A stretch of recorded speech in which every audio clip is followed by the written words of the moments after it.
The following segment is sponsored by General RV and Elko Convention and Visitors Authority.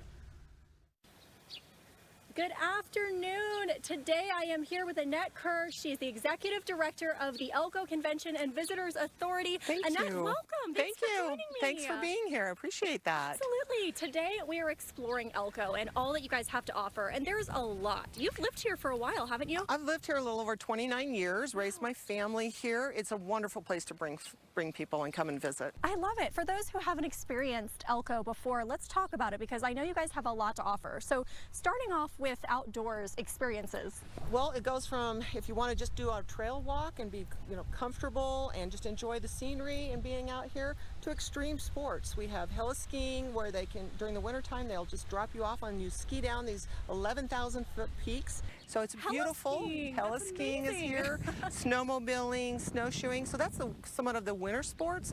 And then again, if you're a history buff or you love the culture, our town has a walking tour. We have over 51 murals that were painted by various mural people that came in from around the world to paint those. So we have a lot to do here. Yes. So you have the outdoor enthusiasts, such a great location. You have different arts and history as you touched on. I love that ghost tour. I mean, that is so cool.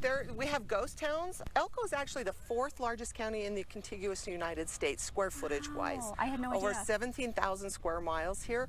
And so there's so much to do if you want to be on four-wheelers, if you want to do mountain biking, or just going out and taking a walk. We have it all. It's really a dream destination, especially for the summer when the weather, and in the winter you have the sports, so you can't go wrong any time of year. I want to talk about some dining and kind of restaurant options you guys have. We have a variety of dining. We have a Basque culture and a Native American culture here, but we have just about every culture that you'd like to see on the dining platter.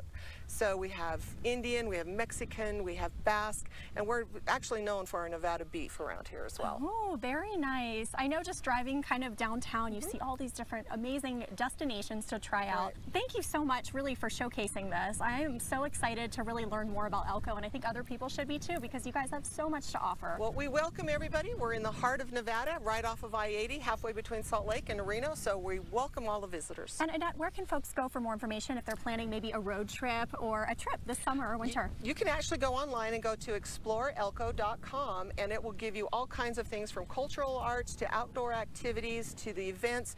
Just July alone, we have over 10 events this month, which is like 2 events a week. So from concerts to parades to the oldest rodeo in Nevada is being held here in July. The oldest rodeo in July? Yes. That is so cool. That is. I grew up on the East Coast, so a lot of this is really new to me, and I just get so excited hearing about these really cool events that you guys have. I'm sure, and family friendly, right? Exactly, very family friendly. Like I said, we have the Nevada State Stampede. We go from cowboy poetry in January. Every month it seems like we have wonderful events for the families to do, and also for any age. You can be the young and young at heart even. I love that. Thank you so much, Annette. Thank you.